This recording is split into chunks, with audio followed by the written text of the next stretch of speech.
월성원전 인근 주민들의 체내 삼중수소 농도가 우려할 수준은 아니라는 조사 결과가 나왔는데요. 주민들의 불안은 여전합니다.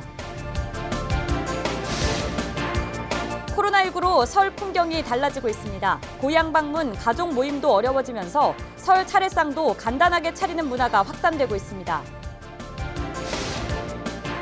설 연휴를 앞두고 전국 지자체들이 재난지원금 지급에 속도를 내고 있습니다. 지역별로 제각각인 지급 대상과 액수에 대해 시민들의 생각 들어봤습니다. 도시에 살다 의성의 터를 잡은 청년들이 딸기 농사로 첫 수확을 거뒀습니다. 어엿한 농부로 거듭난 청년 농사꾼들을 만나봅니다.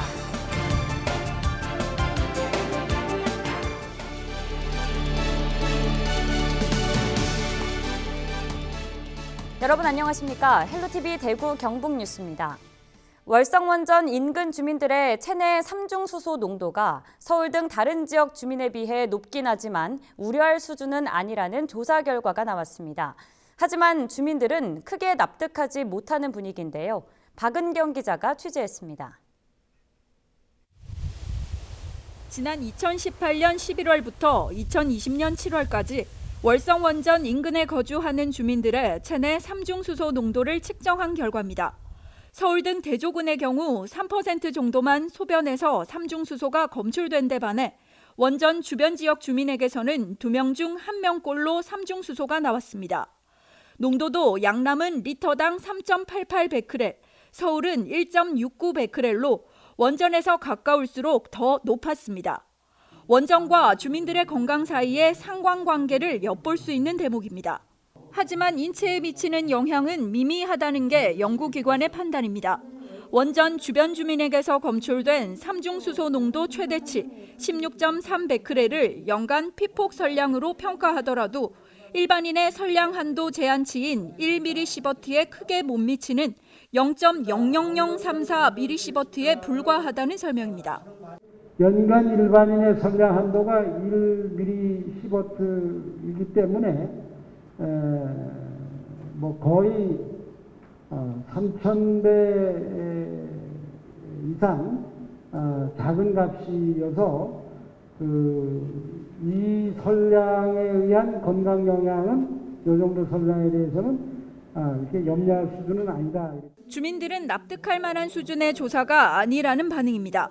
원전 주변에서 갑상선암 발병률이 2.5배 더 높게 나오고 있는데도 전수가 아닌 3% 정도만 샘플 조사하는 것은 이해할 수 없다는 겁니다.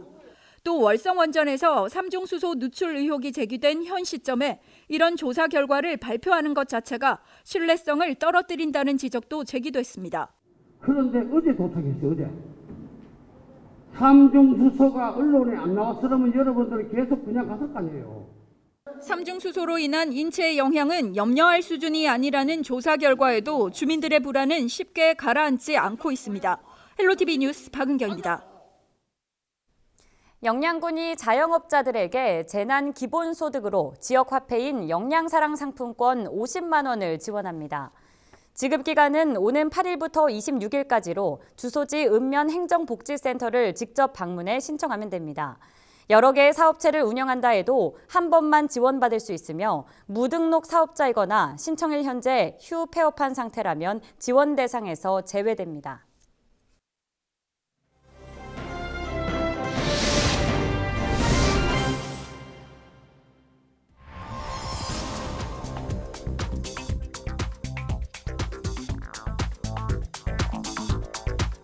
홈페이지에 접속하는데 대기 시간이 무려 7시간이나 걸린다. 왠지 아이돌 콘서트 티켓 예매 경쟁 아닐까 싶으실 텐데요. 다름 아닌 경기도청 홈페이지입니다. 이 경기도가 2차 재난기본소득을 온라인으로 접수받자 첫날에 너무 많은 접속자가 몰리다 보니 이런 현상이 일어난 겁니다. 이렇게 경기도처럼 설 연휴를 앞두고 전국 지자체들이 재난지원금 지급에 속도를 내고 있습니다. 지역별로 살펴보면 지급 대상과 액수가 제각각인데요. 좀 더 자세히 살펴보죠. 재난지원금 지급액이 가장 많은 곳은 바로 전라남도 여수시입니다. 주민 1명당 25만 원입니다. 경기도 포천시는 1인당 20만 원인데요. 여기에 재난지원금 경기도에서 받는 10만 원은 별도여서 포천 시민들이 전국에서 가장 많이 받게 됐습니다. 이 밖에도 목포와 강진, 영덕, 영촌 등지에서는 모든 주민이 1인당 10만 원씩 지급받습니다. 시민들의 반응 듣고 오시죠. 설 명절 돌아와서 설 준비해서 써야지. 돈 이제 25만 원, 둘이 뭐 50만 원이니까 그러고 쓰면 하지요 뭐. 이렇게 다 시민, 전 시민을 주니까 받는 사람은 좋죠. 근데 저희도 이제 받아서 주위에 조금 어려운 사람들 좀 도와주고 싶고 그래요. 이렇게 모든 시민에게 보편적으로 주는 게 아니라 소상공인에게 선별적으로 지급하는 지역도 있습니다. 서울시와 인천시가 대표적이죠. 물론 모든 주민에게 주게 되면 소비를 진작시켜서 자영업자에게 도움이 된다라는 시각도 있지만요. 실제로는 그 효과가 미미하다는 점에서 선별 지원에 나선 겁니다. 실제 연구 결과도 있습니다. 지난해 1인당 100만 원의 재난지원금을 줬더니 추가 소비로 불과 25에서 35만 원의 지출이 있었다라는 분석 결과가 있는 겁니다. 소상공인 입장에서는 더 우리한테 그게 도움이 되니까 좋은 거죠. 그냥 장사도 옛날만큼 되지도 않잖아요, 지금. 지급하는 방식에도 차이가 있습니다. 현금 지급도 있고요. 지역 화폐나 지역 상품권으로 주는 지자체도 있네요. 아니면 조금 독특한 방식인데 65세 미만에게는 선불카드나 상품권을 주고 65세 이상에게는 현금을 주는 지자체도 있습니다. 이렇게 재난지원금이 지역별로 제각각이다 보니 볼멘 소리가 나올 수 있다는 지적도 나옵니다. 그러니까 옆 동네는 주는데 우리 동네는 왜 안 주냐 또는 왜 적게 주냐라고 할 수 있다는 겁니다. 실제로 작년 지자체별 재난지원금 지급 결과를 보면요. 같은 업종이어도 지역에 따라 천차만별이었습니다. 목욕탕 주인의 경우 전남도민은 100만 원을 받았고 부산시민은 50만 원을 받았습니다. 노래방을 세종시에서 운영하면 100만 원, 전북에서는 70만 원을 받았고요. 대전의 택시 운전기사들은 24만 원을 받았는데 타 지역에서는 그 배 이상인 50만 원을 지급받았네요. 상황이 이렇다 보니 이런 주장도 나옵니다. 정부 차원에서 좀 가이드라인을 명확하고 구체적으로 만들면 지역별 편차보다는 전 국민에게 지원해 주는 것이 좋다고 보고요. 지역별 경쟁처럼 돼버린 재난지원금 이대로 괜찮을까요? 여러분은 어떻게 생각하십니까? 헬로티비 브리핑이었습니다.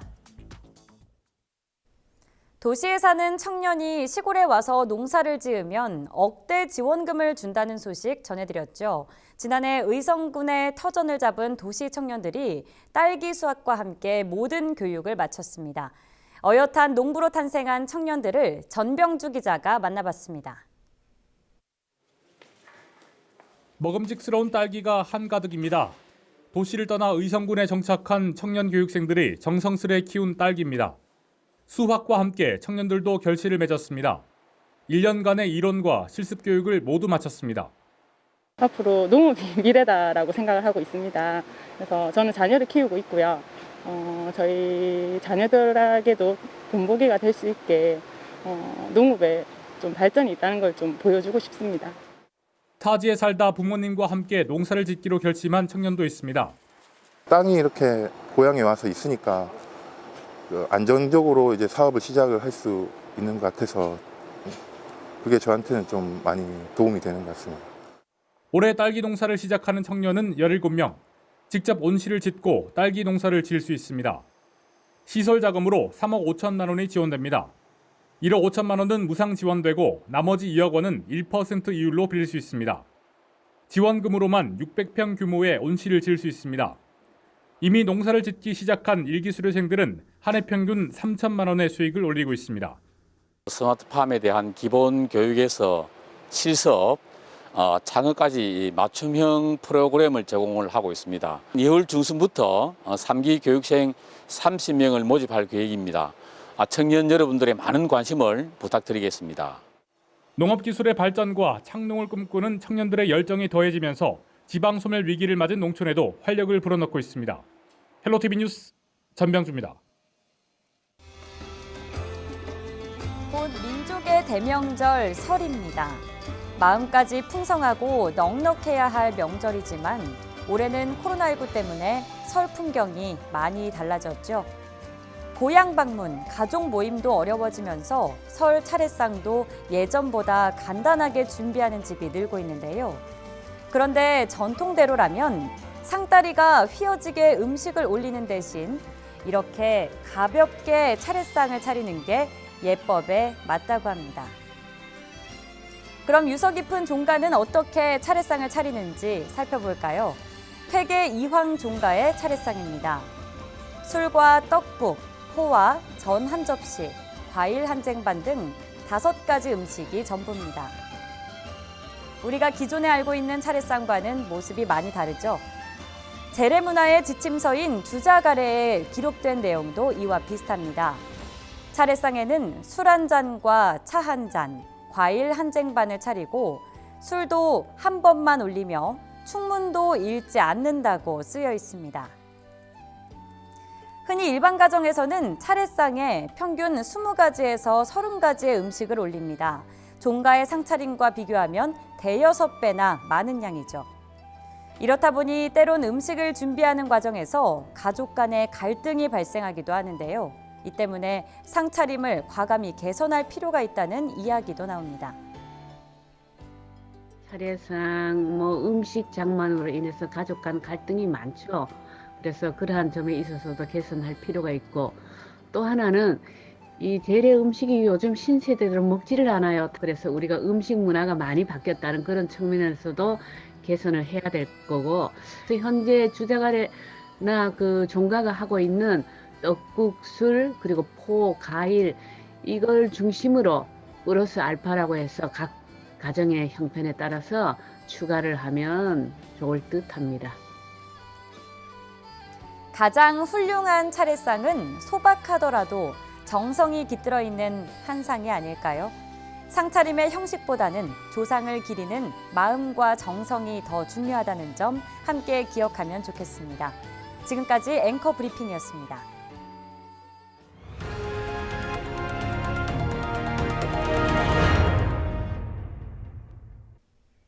설 연휴 동안 대구 지역 공영 공공기관 주차장이 시민들에게 무료로 개방됩니다. 대구시는 설 연휴 기간 공영주차장과 공공기관 부설주차장 655곳, 약 3만 7천 면을 개방하고 또 전통시장 주변은 교통 흐름에 지장이 없을 경우에만 한시적으로 주차를 허용하기로 했습니다. 배우 조동혁 씨가 영천시 홍보대사로 위촉됐습니다. 조동혁 씨는 앞으로 2년간 영천시정에 대한 홍보 활동에 나서게 됩니다. 영천시는 올해 시 승격 40주년을 맞아 보다 효과적인 관광지, 핵심 사업 등의 홍보를 위해 전국적인 인지도를 가진 조동혁 씨를 홍보대사로 선정했다고 밝혔습니다. 국민들이 믿고 보는 배우 조동혁 씨가 영천시 홍보대사로 활동하게 되어 기쁘게 생각합니다. 탄탄한 인지도를 바탕으로 영천의 발전적이고 희망적인 모습을 널리 알려주시길 바랍니다. 최근 들어 N번방 사건 같은 디지털 성범죄가 사회적 문제로 떠오르고 있는데요. 대구의 디지털 성범죄 피해자들을 돕기 위한 상담소가 들어섭니다. 오는 8일 문을 여는 대구 디지털 성범죄 특화 상담소는 피해 신고 접수 상담, 불법 영상물 삭제 지원, 무료 법률 연계 지원 등 다양한 업무를 수행합니다. 방문 전화 상담은 평일 오전 9시부터 오후 6시까지 진행되며 온라인 상담은 24시간 가능합니다. 대구 시민 10명 가운데 4명이 도시철도 역세권에 사는 것으로 나타났습니다. 통계청의 조사를 보면 2019년 기준 대구에서 도시철도역 반경 500m 이내 역세권에 사는 인구는 104만 명으로 전체 인구의 42.7%였습니다. 또 역세권 내 사업체 수는 2010년 6만 6,620개에서 2018년 8만 6,202개로 지속적으로 증가하고 있는 것으로 나타났습니다. 올해부터 도로교통법이 개정됨에 따라 만 75세 이상 운전자는 필수적으로 치매 검사를 받아야 합니다. 영주시 보건소 치매안심센터는 고령 운전자의 정기 적정검사 갱신을 위한 인지선별검사를 무료로 실시하고 있습니다. 검사 대상자는 전화로 사전 예약한 후 센터를 방문해 치매 선별검사를 하면 결과지를 받을 수 있습니다.